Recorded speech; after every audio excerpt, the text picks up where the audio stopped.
할렐루야. 오늘 어린이 주일입니다. 아까 찬양하기 전에도 같이 말씀을 드렸던 것처럼 어린이들이 주님의 복을 또 여러분들의 자녀들이 하나님의 은혜를 경험하는 하루, 또 그런 인생이었으면 좋겠고, 우리도 예배를 통하여서 주님 안에서 어린아이의 믿음을 회복하는, 또 주님의 품으로 아이들을 품을 수 있는 그런 인생들이 되실 수 있기를 주님의 이름으로 축복합니다. 아멘. 오늘은 주어진 본문 말씀을 중심으로 너의 참 주인이라는 제목으로 여러분들과 받은 은혜를 나누도록 하겠습니다. 저는 아이가 많지요. 넷이 있습니다. 네, 이 4명의 아이를 다 똑같이 사랑하고 돌봐주고 싶고, 특별히 요즘에 아이들한테 좀 더 잘하고 싶다라는 생각이 많이 들었는데 잘 안 되더라고요. 우리 아이들을 한 사람 한 사람을 한 인격으로 보고, 하나님께서 허락하신 한 생명으로 보고, 하나의 존재로 보면서, 또 나아가서는 같은 동역자로 바라볼 수 있는 눈이 필요한데, 그런 태도가 필요한데, 제가 그런 것들을 계속 그렇게 노력하면서도 그게 이렇게 무너지는 안타까운 경험을 자꾸 하게 되는 것 같습니다.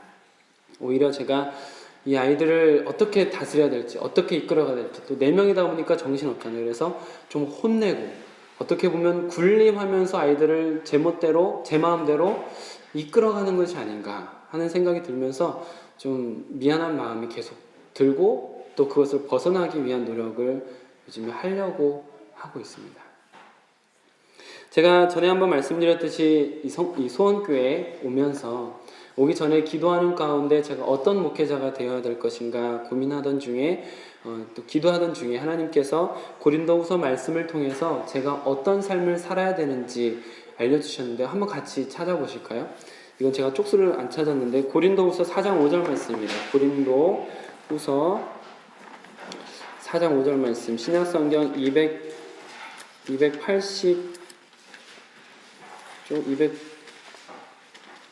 289쪽에 있습니다. 고린도후서 4장 5절 말씀입니다. 앞으로 제가 소원교회에서 여러분들을 섬기기 위해서, 또 앞으로 목회자로서의 어떤 삶을 살아야 될까 고민하면서 하나님께서 저에게 주신 말씀이고, 이 말씀을 붙들고 여러분들을 섬기며 이 교회에서 주님의 빛을 드러내고 싶습니다. 우리 함께 고린도후서 4장 5절 말씀을 같이 읽도록 하겠습니다. 시작.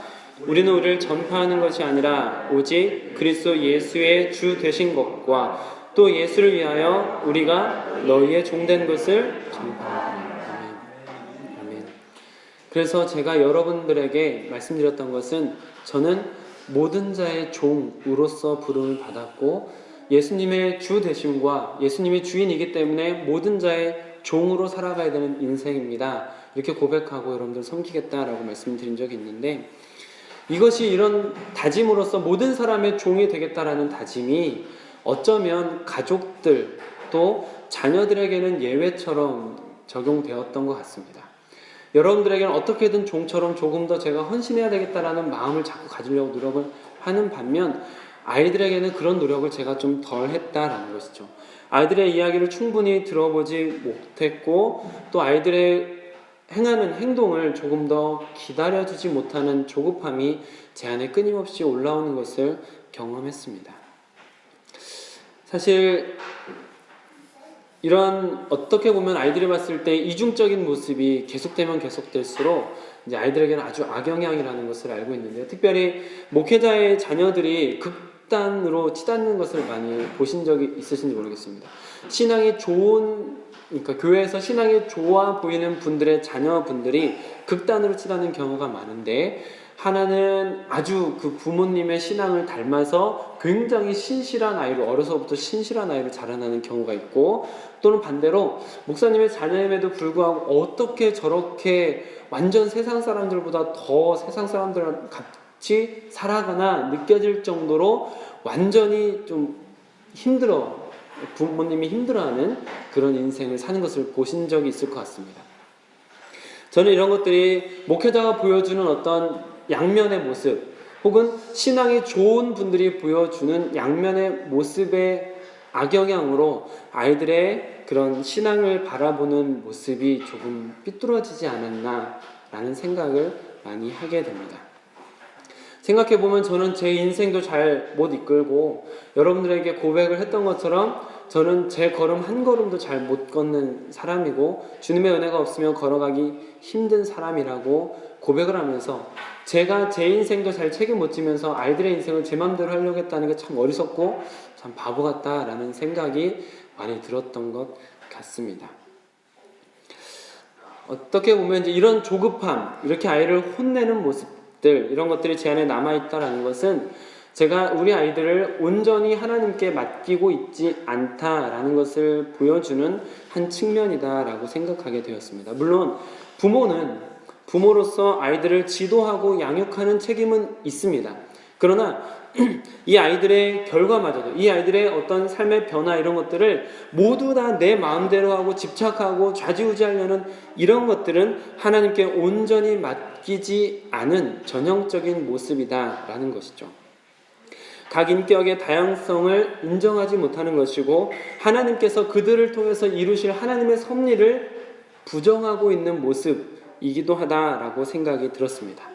지금까지 드린 이 이야기들은 저의 삶의 고백이기도 하면서 어쩌면 여러분들께서 하셨던 고민일 수도 있겠다라는 생각이 들었습니다. 그리고 제가 드린 말씀처럼 우리가 끊임없이 아직도 변화되지 못하고 아이들을 온전히 다 그리스도의 마음으로 품지 못하고 조급해하는 것들, 또 그 아이들이 우리처럼 신앙으로 살지 못하게 되는 것들에 대해서 우리가 주님 앞에 온전히 맡기지 못하고 있다라는 이런 부분을 여러분들도 충분히 이미 다 알고 계시고 고민하셨을 것 같습니다. 다만 제가 이렇게 말씀을 드리는 것은 그렇게 알고 있으면서도 넘어지고 실패하고 있기 때문에 우리는 다시 말씀 앞에 서서 우리의 마음을 다져야 된다라는 것이죠. 제가 최근에 한 찬양을 통해서 하나님께서 주신 자녀들을 바라보는 시선을 새롭게 해야겠다라는 다짐을 갖고 참 아내랑 이렇게 운전하면서 많이 울면서 듣고 불렀던 찬양이 있습니다. 무슨 찬양이냐면 연평안이라는 찬양 사역자께서 부르신 요게벳의 노래, 요게벳의 노래라는 찬양이 있는데요. 가사를 한번 읽어드리겠습니다. 여러분들의 자녀를 생각하시고 모세의 모습을 좀 떠올려 보실 수 있으면 더 좋을 것 같은데요. 작은 갈대 상자, 물이 새지 않도록 역청과 나무친을 칠하네. 어떤 마음이었을까? 그녀의 두 눈엔 눈물이 흐르고 흘러. 동그란 눈으로 엄마를 보고 있는 아이와 입을 맞추고 상자를 덮고 강가에 띄우며 간절히 기도했겠지. 정처 없이 강물에 흔들흔들 흘러내려가는 그 상자를 보며 눈을 감아도 보이는 아이와 눈을 맞추며 주저앉아 눈물을 흘렸겠지. 그러면서 그 어머니의 모습을 묘사한 다음에 이 어머니가 어떤 마음으로 그 모세를 물가에 띄워버렸을까라는 마음을 이렇게 담습니다. 너의 삶의 참 주인, 너의 참 부모이신 하나님 그 손에 너의 삶을 맡긴다. 너의 삶의 참 주인, 너를 이끄시는 주 하나님 그 손에 너의 삶을 드린다 하면서 내가 너를 낳았지만 난 너의 주인이 아니고 내가 너를 낳았지만 너의 참 부모는 하나님이시다 라는 고백을 하는 거죠. 이 찬양을 부르면서 제가 우리 아이들을 온전히 하나님의 손에 맡기지 못한 것 같아서 많이 울었고 또 이 아이들을 정말 하나님께서 부모 되어 주셔서 끝까지 하나님께서 인도해 주시기를 바라는 마음으로 참 많이 울었던 것 같습니다. 그런데 지금 읽어드린 이 요게벳의 노래라는 이 노래의 배경이 되는 말씀이 오늘 같이 읽으셨던 본문의 말씀입니다. 여러분이 아주 잘 알고 계시는 내용이죠. 이스라엘 백성들이 아주 오래전에 400년 전에 애굽이라는 땅, 이집트라는 땅에 들어갔습니다. 그래서 그곳에서 자리를 잡고 잘 살고 있었는데 이스라엘 사람들이 점점 강해지고 많아지니까 애굽 사람들이 불안한 거예요. 그래서 이집트 사람들이 이스라엘 사람들을 노예로 부려먹기 시작했습니다. 찍어 누르기 시작한 거죠. 그럼에도 불구하고 이스라엘 사람들이 점점 강해지니까 태어나는 남자 아이들을 죽이는 명령까지 내릴 정도로 아주 강하게 이스라엘 백성들을 억압하는 것이었죠. 그러던 중에 이제 모세가 태어났습니다. 근데 그 아이가 참 예뻤나 봐요. 오늘 말씀에 보면은 그 아이가 너무 예뻤다. 그래서 3개월 동안 데리고 있었다라는 것을 볼 수가 있습니다. 3개월쯤 지나고 나면 애기 목소리가 엄청 커져요. 남자애들은 또 더 강해지지 않습니까? 그런 아이의 울음소리를 아마 막을 수 없었기 때문인 것 같아요.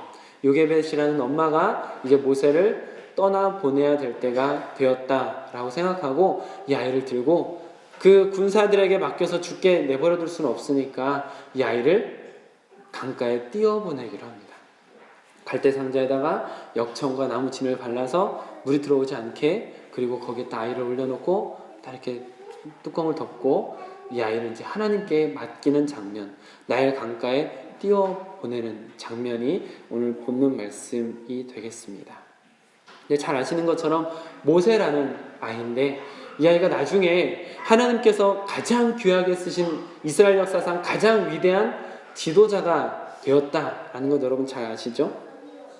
근데 여러분 이거와 좀 비슷한데 약간 극단적이긴 한데 진짜로 실례로 이 땅 가운데서 우리 한국 사람들 중에 또 이런 비슷한 경험을 한 사람이 있는데요. 이희돈 장로님이라고 들어보신 분은 아마 들어보셨을 것 같습니다. 이희돈 장로님의 간증이 이제 유튜브를 통해서도 여러분 얼마든지 보실 수 있는데요. 이분이 어떤 분이냐면 제가 이분의 이력을 찾았는데 10년 전 이력밖에 못 찾았어요. 최근에 어떤 이력이 있는지 잘 모르겠는데 10년 전의 이력, 48세 때 이분이 어떤 분이셨냐면 장로님이신데요. 스페인 마드리드 국립대학교에서 박사학위를 취득하고 미국 캘리포니아 주립대학교에서 교수를 역임하고 현재는 미국 옥스퍼드 대학교 HMC 종신 교수와 세계무역센터 협회 9.11 테러 일어났었던 쌍둥이 빌딩 아시죠? 그 세계무역협회 수석 부총재에 이어서 총재를 역임했던 분, 2015년에는 민간국제무역기구 국제회장이었던 분. 뭔지 몰라도 굉장히 대단한 분 같습니다. 왜냐하면 그 어마어마한 빌딩에서 총재를 하셨던 분이니까요. 근데 이분이 놀라운 것은 이렇게 대단한 일로 국제무역센터에서 계시면서 2주 동안에 거의 세계를 빙글빙글 돌 정도로 그렇게 세계 여행을 계속 해야 되는 분이세요. 근데 이분은 그렇게 세계를 빙글빙글 도는 스케줄이지만 새벽 예배를 매일 드리고 매주 금요철을 해준 분이에요. 그리고 11조가 아니라 12조를 드리는 분이세요. 12조를 또 미리 드리세요. 그럼 그분이 고백하는데 내가 하나님한테 믿음으로 10의 2조를 드렸더니 하나님이 그 한 달 동안 10의 2조를 드릴 수 있을 만큼 채워주는 걸 경험했다. 이렇게 말씀하시면 진짜 대단한 분이시거든요. 근데 이분이 이렇게 믿음을 진짜 멋있게 지켜가면서도 그렇게 위대한 자리까지 올라갈 수 있었던 것은 어머니의 신앙의 영향이었다라고 저는 생각하고 그분도 그렇게 고백하는 것을 볼 수가 있는데요. 그 어머니께서 돌아가셨을 때 장례식에 대통령님께서 화환을 보낼 정도로 이희돈 장로님 대단한 분이셨겠죠. 근데 그 대통령님이 보낸 화환이 앞에서부터 따지면 20번째 있었대요. 앞에 19개는 뭘까요? 앞에 19개는 선교사님들의 이름으로 새겨진 화환이었답니다. 그 어머니께서 굉장히 어려운 삶을 살았는데 그 어려운 삶을 살면서도 세계에 있는 선교사들을 끊임없이 후원하면서 그들을 계속 살려내신 거죠. 굉장히 어려운 형편이었기 때문에 이희돈 장로님이 젊었을 때 유학을 가고 싶었지만 유학을 보낼 돈이 없었던 가정입니다. 돈을 보낼 수 없으니까 어머니와 아버지가 간신히 돈을 모아가지고 아들한테 표를 주는데 편도, 유럽 가는 편도 비행 티켓을 끊어준 거예요. 가서 돌아오지 말라 이런 의미인가 봐요. 그래서 줬어요. 주고서 이제 아들이 떠나는데 떠나는 날 어머니께서 아들에게 봉투 하나를 주셨습니다. 근데 이제 아들은 이희돈 장로님은 그래 내가 유럽까지 가는데 가서 집은 구해야 될 거 아닌가, 아니면 적어도 며칠 동안 머물러 있어 또 한 먹을 거 정도는 있어야 되지 않나 하는 생각에 부모님이 설마 티켓만 주겠어? 했었는데 아니나 다를까 어머니가 이제 봉투를 주시는 거잖아요. 그래서 역시 우리 어머니 하면서 이제 받았어요. 받으면서 어머니께서 이 봉투 가지고 꼭 비행기 타거들랑 열어봐라 이렇게 말씀해 주셨어요. 딱 집어보니까 이게 수표 같아요. 너무 얇아요. 딱 집어넣었어요. 되게 기쁜 마음에 이제 비행기를 탔습니다. 비행기를 타고서 계속 두근거렸겠죠. 도대체 우리 어머니가 얼마를 주셨을까? 그래서 비행기 타고서 비행기가 딱 이륙하자마자 제일 먼저 딱 꺼내가지고 남들 안 보게 다 이제 봉투를 열어서 뺐습니다. 뺐는데 하얀 종이가 나오는데 수표인 줄 알았는데 수표가 아닌 거예요. 쭉 빼서 보니까 거기에 이렇게 글씨가 쓰여 있었다고 합니다. 너의 조상의 하나님이 너를 도울 것이다. 여기서 물론 이제 아멘 하셨지만 이희돈 장로님은 거기에서 그걸 찢어버리고 싶었다고, 네. 정말 막 스트레스가 여기까지 올라갔다고 그러셨어요. 되게 화가 나셨대요. 어떻게 어머니가 나에게 이럴 수가 있을까? 가서 먹을 것도 없고 잘 곳도 없는데 다만 몇 푼이라도 좀 지어주시지, 너의 조상의 하나님이 너를 도울 것이다라니 이런 종이 한 장만 달랑 주고 나를 보내다니 하면서 굉장히 막 불쾌했대요.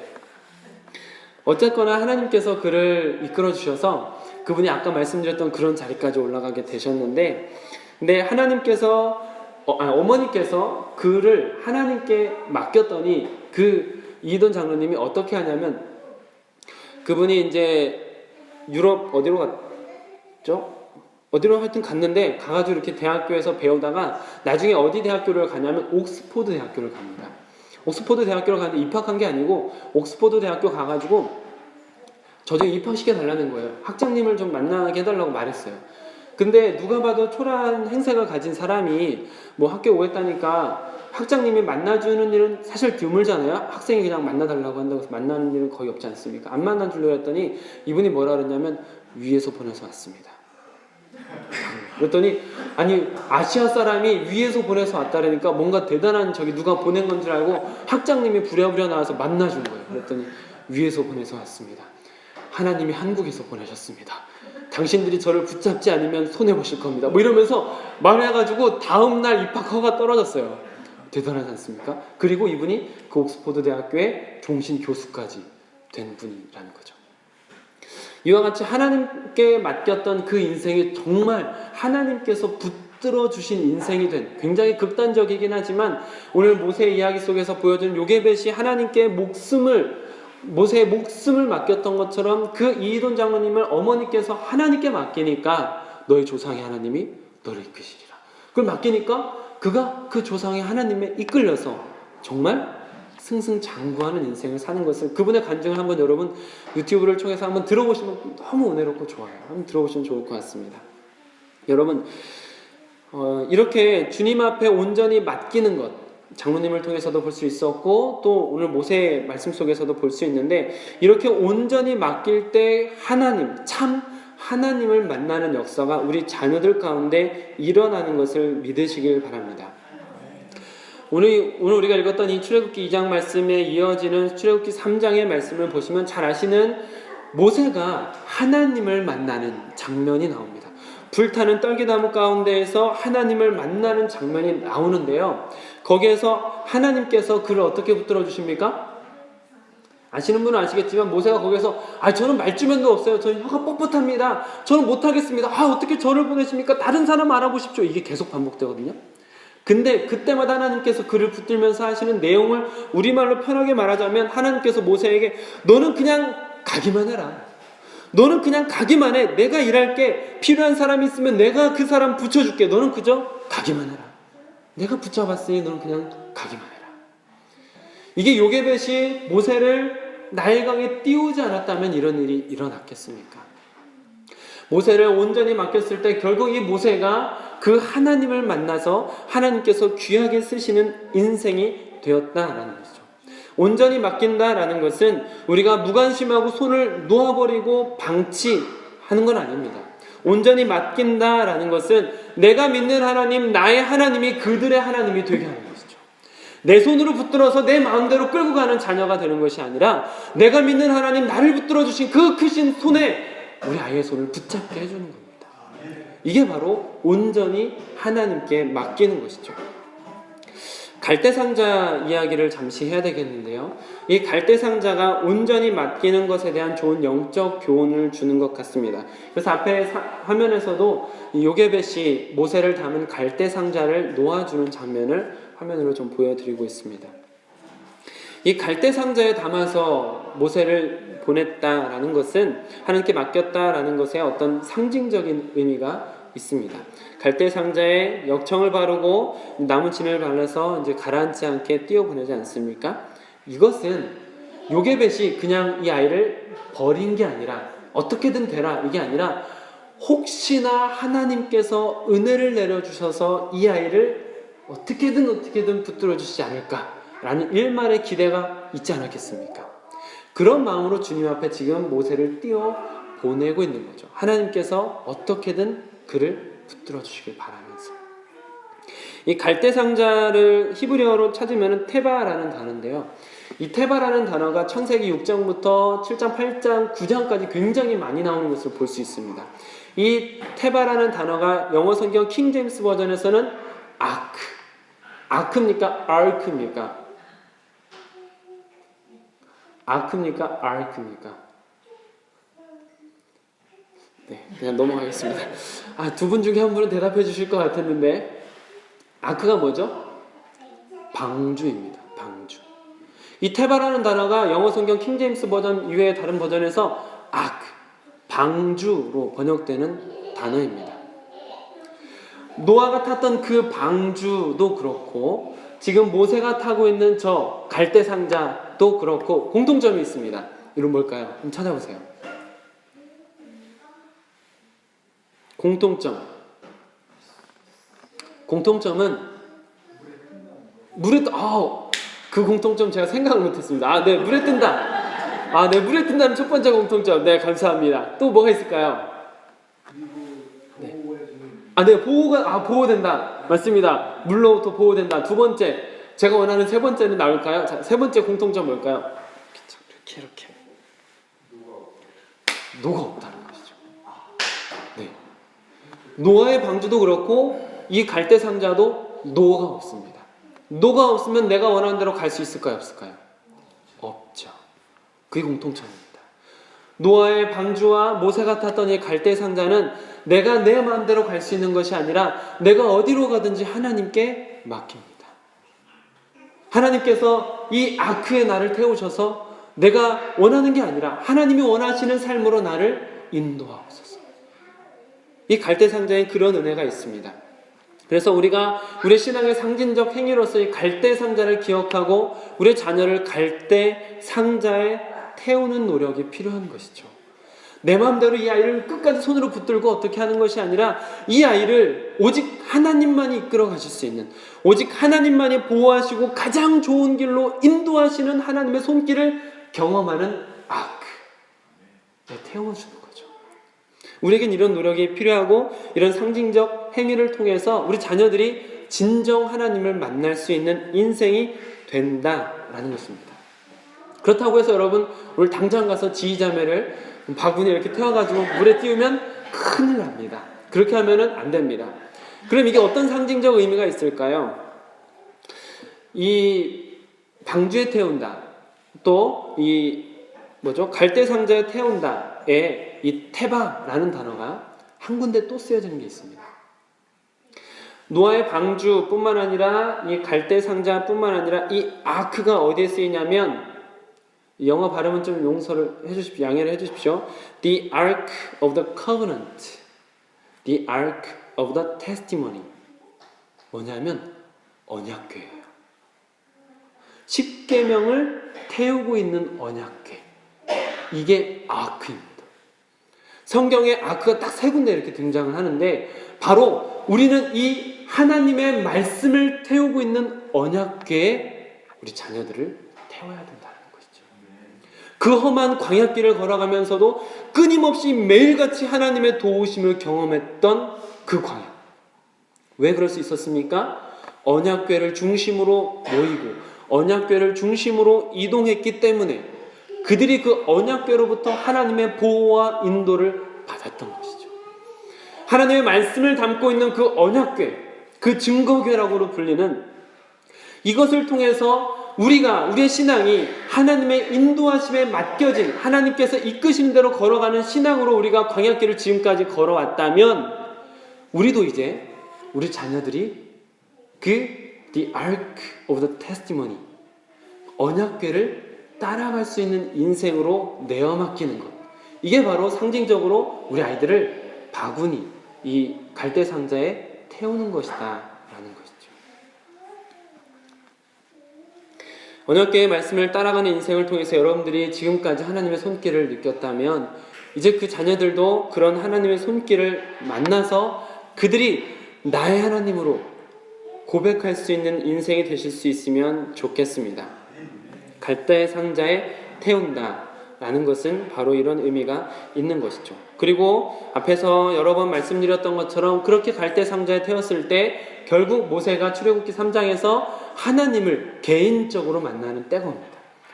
모세가 광야에 물에 버려진 것 같았고 광야에 홀로 있는 것 같았지만 그 미디안 광야에서 지금껏 그를 보호하시고 인도하셨던 하나님을 만나는 장면이 불과 한 장 만에 바로 등장하는 것을 볼 수가 있습니다. 모세가 하나님을 만나는 그 장면에서 출애굽기 3장에서 어떻게 하나님이 그에게 찾아가시는지 한번 보시겠습니까? 3장 15절 말씀입니다. 구약성경 85쪽에 출애굽기 3장 15절 말씀 우리 한번 같이 읽어보시겠습니다. 시작.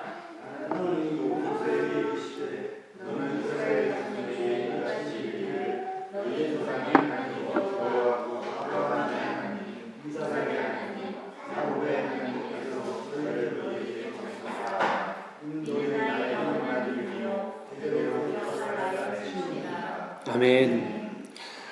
아시겠지만 이 모세가 나일강에 버려졌지만 결국 바로의 공주의 손에 건져져서 다시 요괴met의 품에서 젖을 먹으면서 자라나는 건 아시죠? 이스라엘 사람들은 어머니가 끊임없이 젖을 먹이면서 노래를 불러주고 또 아이가 말귀를 알아들 때부터 성경을 끊임없이 가르친다라는 걸 아실 겁니다. 그래서 모세가 지금 이 순간에 만난 하나님은 나의 어머니의 하나님.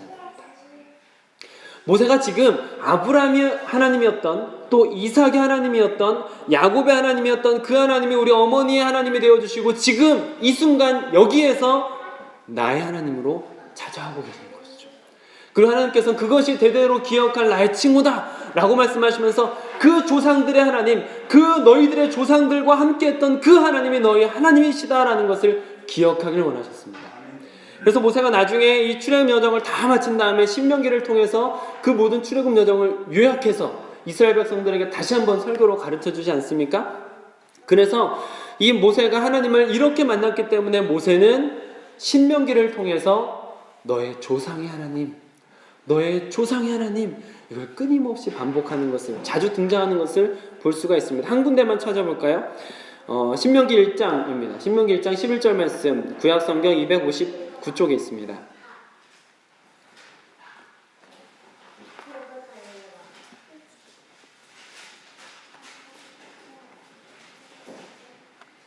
구약성경 259쪽에 신명기 1장 11절 말씀입니다. 함께 읽겠습니다. 시작. 너희 조상의 하나님 여호와께서 너희를 현재보다 1000배나 많게 하시며 너희에게 허락하신 것과 같이 너희에게 복 주시기를 원하노라. 아멘. 너의 하나님을 생각하라고 하면서 그 하나님이 지금보다 더 복된 인생으로 너희를 이끌 것이다 라고 축복하는 것 아니겠습니까? 이뿐만 아니라 신명기 가운데서 우리가 우리 조상의 하나님 여호와께 부르짖었더니 여호와께서 우리 음성을 들으시고 우리의 고통과 신고와 압제를 보셨다. 이와 같이 우리 조상의 하나님을 기억하게끔 하는 역할을 끊임없이 하는 것을 볼 수가 있습니다. 이뿐만 아니라 모세 이전에 야곱이라는 사람도 비슷한 경험을 하는 것을 볼 수 있는데요. 야곱이 누굽니까? 에서의 쌍둥이 동생 맞죠? 야곱과 에서 맞죠? 네, 맞습니까? 네네. 이 야곱이 에서의 장자권을 빼앗았고 또 축복까지 뺏어가지고 결국에 에서가 자기를 죽일 수도 있으니까 무서워서 도망가서 하란으로 가지 않습니까? 하란이라는 곳으로 올라가다가 광야에서 잠을 자야 되는 때가 있었는데 돌을 베고 자던 중에 사다리를 하늘에서 사다리가 내려와서 천사가 오르락내리락 하면서 그곳에서 하나님의 임재를 경험한 여기 하나님이 계셨구나 하면서 이 야곱이 주님을 만나는 장면이 나오거든요. 그 주님을 만나는 장면에서 이렇게 표현하는 것을 볼 수가 있는데요. 창세기 28장 말씀 한 번 더 찾아보겠습니다. 창세기 28장 13절 구약 41쪽에 있습니다.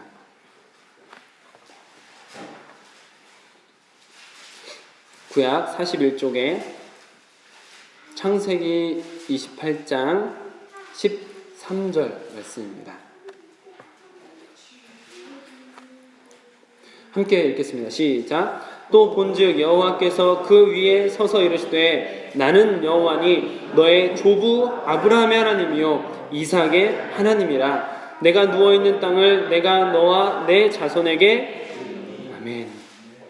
보십시오. 여기서 지금 나는 너의 할아버지 하나님이었다. 너의 할아버지 아브라함의 하나님이고 나는 너의 아버지 이삭의 하나님이다. 그리고 내가 지금 너를 찾아왔다. 그 위대한 조상들과 함께 하시던 하나님께서 지금 나와 함께 하신다라는 것을 드러내시는 순간인 것입니다. 내 조상의 하나님께서, 그 놀라우신 하나님께서 나의 하나님이 되어주시는 순간입니다. 우리 할아버지 하나님, 우리 아버지 하나님이 지금 나의 하나님으로 만나주고 계시는 장면이 바로 지금 같이 읽으셨던 그 말씀이다라는 것이죠.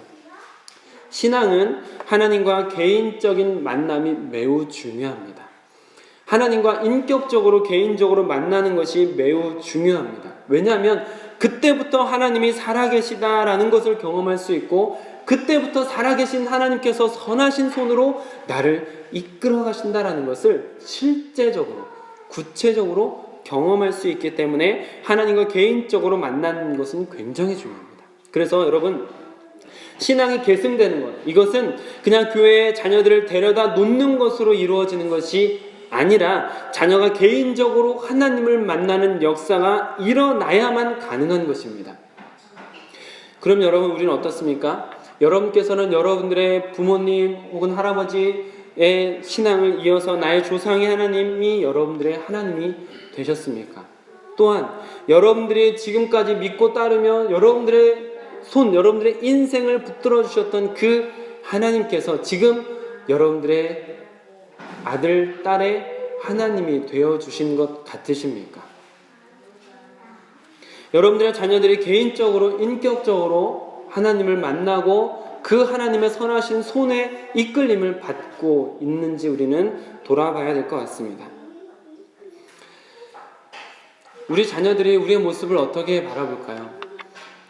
우리 자녀들이 우리의 모습을 보면서 나도 아버지처럼 신앙생활하고 싶다.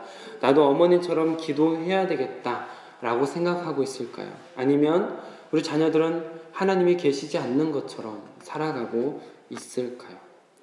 안타까운 것은 목회자의 양극단을 말씀드렸던 것처럼 신앙이 좋은 사람들의 이면의 모습 때문에 자녀들이 그 신앙을 잃어버리고 내가 그토록 신실하게 섬기며 하나님의 선하신 손을 경험했던 그 놀라운 하나님을 우리 자녀들은 못 따라가는 경우가, 못 만나는 경우가 있다라는 것이죠.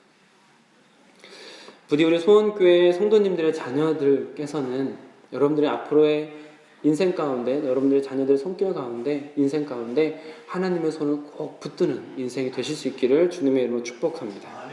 그러기 위해서 우리가 먼저 변할 수 있으면 좋겠습니다. 우리가 먼저 진정으로 하나님을 만나야 아브라함의 하나님, 이삭의 하나님, 야곱의 하나님처럼 우리 아버지의 하나님, 우리 어머니의 하나님, 우리 할아버지의 하나님으로 고백할 수 있지 않을까요? 우리가 먼저 그렇게 주님을 만나고 난 다음에 주님께서 우리를 그렇게 인도해 주셨던 것처럼 하나님 앞에 우리 자녀들을 그렇게 맡길 수 있을 때 그들의 인생이 주님이 일하시는 것을 보는 인생이 되지 않겠습니까? 얘야, 내가 너를 낳았지만 너의 참 주인은 하나님이시란다. 너의 주인은 나도 아니고 너도 아니고 오직 하나님이 너의 주인이시란다. 이것을 깨닫게 하고 그 하나님과 손을 잡을 수 있도록 해야 되지 않겠습니까? 갈대 상자에 맡긴 것이 우리 조상의 하나님, 나를 이끌어 주셨던 그 하나님을 만날 수 있게 되는 만남으로 연결되었던 것처럼 우리가 우리 자녀를 갈대 상자에 태울 때, 그들을 언약궤를 따라가는 인생으로 인도해 줄 때 우리 자녀는 하나님께서 건지시는 인생이 될 것입니다. 하나님께서 여러분들의 자녀를 이끌어 주시는 것을 그들이 그들의 삶 가운데서 살아있는 동안에 경험하게 될 줄로 믿습니다. 여러분, 우리 자녀들이 이렇게 고백하는 날이 오면 얼마나 좋을까요? 우리 아버지가 만났던 하나님, 우리 어머니가 그렇게 기도 응답을 많이 받으셨는데 그렇게 기도 중에 듣고 계시는 그 하나님이 나의 하나님이었으면 좋겠다. 우리 아버지와 어머니를 이끌어갔던 그 하나님이 나도 이끌어 주셨으면 좋겠다. 우리 아버지가 만났던 하나님이 이런 하나님이셨구나. 우리 어머니가 그렇게 기뻐했던 그 이유, 그거 바로 이런 이유였구나. 나도 그 하나님을 통해서 이제 알 수 있구나. 라고 그 우리 부모님을 이끌어 주셨던 그 하나님을 만나는 데서 오는 감격이 우리 자녀들에게 있으면 얼마나 좋을까요? 그렇게 진짜 신앙 고백을 하며 하나님을 인격적으로 만나는 그 자녀들의 손을 하나님이 놓으시겠습니까? 저는 그렇게 생각하지 않습니다. 실제적으로 인격적으로 주님을 만난 사람, 그 사람은 하나님이 정말 강한 팔로 붙들어 주시고 어떠한 상황이 있든지 몇십 년이 걸리든지 결국엔 그 인생을 일으키시는 것을 경험했고 또 여러분들은 그렇게 경험하게 될 줄로 믿습니다. 우리 자녀들이 아브라함이 만났던 하나님을 만나는 거예요. 이삭이 경험했던 하나님을 만나는 거예요. 야곱이 만났던 하나님, 모세와 함께 홍해를 갈랐던 그 하나님을 우리 자녀들이 만난다고 생각해 보십시오. 다윗이 던졌던 그 돌을 붙들어 주셨던 그 하나님을 우리 자녀들이 만난다고 생각해 보십시오. 베드로가 만났던 그 하나님을 우리 자녀들이 만난다고 생각해 보십시오. 감격적이지 않습니까? 우리를 포기하지 않고 끝까지 사랑하신 그 하나님께서 그 절망적인 순간에서도 그 손을 놓지 않고 우리를 지금까지 인도하셨던 그 놀라우신 하나님을 우리 자녀들이 만난다고 생각해 보십시오. 감격적이지 않습니까? 그 위대한 사건들 가운데 늘 함께 하셨던, 하나님은 변치 않고 사람을 통해서 수많은 것들을 이루어 가셨던 그 하나님을 우리뿐만 아니라 우리 자녀들도 같이 만난다. 얼마나 좋을까요? 이와 같은 은혜가 우리와 우리 자녀들에게 있으시기를 주님의 이름으로 축복합니다. 그리고 그 좋은 천국에 가실 때 여러분뿐만 아니라 여러분들의 자녀도 함께 그곳에서 같이 잔치할 수 있기를 우리 주 예수 그리스도의 이름으로 축복합니다.